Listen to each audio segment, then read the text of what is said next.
શું તમે લોકો પણ રોજ સાંજે જમવામાં શાક રોટલી ખાઈને કંટાળી ગયા છો? તો આજે આપણે બનાવીશું વેજીટેબલ સેન્ડવિચ અને એકદમ ઇઝી અને એકદમ ટેસ્ટી સેન્ડવિચ.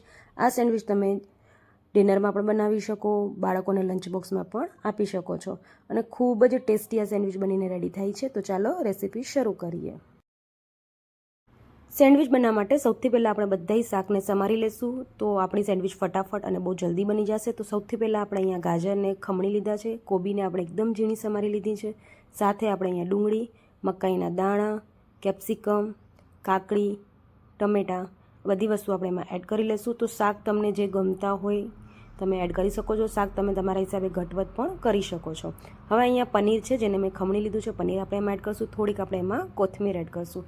હવે અહીંયા મેં ચીઝ લીધું છે, તમે ઉપરથી પણ ચીઝ એડ કરી શકો છો અને આવી રીતે વેજીટેબલ્સમાં પણ એડ કરી શકો છો. ચીઝને ખમણીને આપણે એમાં એડ કરી લઈશું. હવે આપણે એમાં એડ કરીશું 2 ચમચી જેટલી શીઝવન ચટણી. શીઝવન ચટણીથી સેન્ડવિચમાં ખૂબ જ સરસ એવો ટેસ્ટ આવે છે, તો એકવાર જરૂરથી આ સેન્ડવિચ ટ્રાય કરજો. સાથે આપણે અહીંયા પિઝા સોસ એડ કરી છે, 1 થી 1.5 ચમચી પિઝા સોસ એડ કરીશું. રેડ ચીલી સોસ 1 ચમચી એડ કરીશું અને ટમેટો કેચઅપ અડધી નાની ચમચી મરી પાવડર એડ કરીશું, સ્વાદ પ્રમાણે મીઠું અને અડધી નાની ચમચી ચીલી ફ્લેક્સ અને અડધી ચમચી આપણે અહીંયા ઓરેગાનો એડ કરીશું. હવે બધી વસ્તુને સરસ એવું મિક્સ કરી લઈશું. આ સેન્ડવિચને તમે પિઝા સેન્ડવિચ પણ કહી શકો છો. એકદમ સરસ પિઝાનો ફ્લેવર આવે છે આ સેન્ડવિચમાં અને બિલકુલ આવી રીતે જે પિઝાના બેઝ આવે છે કે પિઝાના રોટલા હોય એના ઉપર પણ તમે આ સ્ટફિંગ લગાડીને સરસ એવું તમે પિઝા પણ બનાવી શકો છો. મકાઈના દાણાને આપણે થોડાક બાફી લેવાના છે. હવે આ સ્ટફિંગ આપણું રેડી થઈ ગયું છે ને હવે આપણે સેન્ડવિચ બનાવી લઈએ. તો એના માટે અહીંયા આપણે બ્રેડ લઈ લઈશું. બ્રેડ ઉપર આપણે બટર લગાડી લઈશું. સાથે આપણે અહીંયા ઘરની બનેલી ગ્રીન ચટણી છે એને આપણે લગાડી લઈશું. તો સેન્ડવિચની ગ્રીન ચટણીની જો રેસીપી તમને જોતી હોય તો મને કોમેન્ટ જરૂર કરજો, તો હું તમને એની રેસીપી પણ શેર કરી લઈશ. હવે આપણે જે સ્ટફિંગ બનાવ્યું છે એ 1 થી 1.5 ચમચી આવી રીતે તમે જોઈ શકો છો આપણે સરસ એવું લગાડી લઈશું. હવે અહીંયા મેં સ્ટફિંગમાં જ ચીઝ એડ કરી લીધું છે એટલે ઉપરથી નથી એડ કરતી. જો તમારે એડ કરવું હોય તો તમે ઉપરથી પણ ચીઝને એડ કરી શકો છો જો વધારે ચીઝવાળી તમારે ખાવી હોય તો.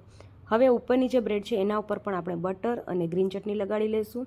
તો અહીંયા બંને સ્લાઇસ ઉપર હું ગ્રીન ચટણી લગાડું છું. તમે ઈચ્છો તો એક ઉપર તમે રેડ જે લસણની તીખી ચટણી હોય એ પણ લગાડી શકો છો. હવે આપણે ઉપરની સાઈડ બટર લગાડી લઈશું. તો અહીંયા મેં તવાને પહેલાંથી ગરમ કરવા મૂકી દીધું હતું. હવે આપણે જે બટર લગાવ્યું છે એ સાઈડને આપણે નીચે રાખશું. તો બિલકુલ એવી રીતે તમે જોઈ શકો છો બટરવાળી સાઈડ આપણે આવી રીતે નીચે રાખશું. અને અહીંયા મારા તવો મોટો છે એટલે 3 સેન્ડવિચ બની જાય છે. તમે 2 કે 1 પણ બનાવી શકો છો સિંગલ. ઉપર આપણે પાછું બટર લગાડી લઈશું અને સેન્ડવિચ મેકરમાં પણ તમે આ સેન્ડવિચ બનાવી શકો છો. તો આવી રીતે આપણે બંને સાઈડ એકદમ ક્રિસ્પી સરસ સેન્ડવિચ બની જાય ત્યાં સુધી એને શેકી લઈશું અને પછી કટ કરીને તમે એને ટમેટો સોસ, ગ્રીન ચટણી સાથે કે પછી મિયોનીઝ સાથે પણ સર્વ કરી શકો છો. તો જો તમને શાક રોટલી ખાવાનું મન ન થાય ને તો આ એકદમ હેલ્ધી બી છે અને ટેસ્ટી બી સેન્ડવિચ બનાવી શકો છો ડિનરમાં.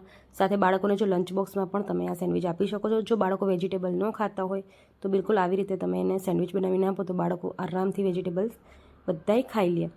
તો ખૂબ જ હેલ્ધી અને ટેસ્ટી આપણી સેન્ડવિચ બનીને રેડી થઈ ગઈ છે. તો તમને મારો આ વિડીયો કેવો લાગ્યો મને કોમેન્ટ કરીને જરૂર જણાવજો.